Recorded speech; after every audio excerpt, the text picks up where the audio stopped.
গছবি খনিকৰৰ নেতৃত্বত পাটকাকু senior secondary বিদ্যালয়ৰ দল।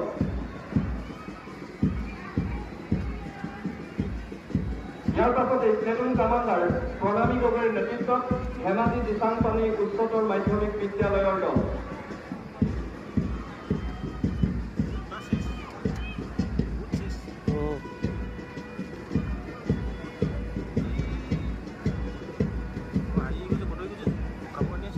প্লেটুন কামাণ্ডাৰ নিখিল মাৰাৰ নেতৃত্বত দলবাগান উচ্চতৰ মাধ্যমিক বিদ্যালয়ৰ NCCৰ দল।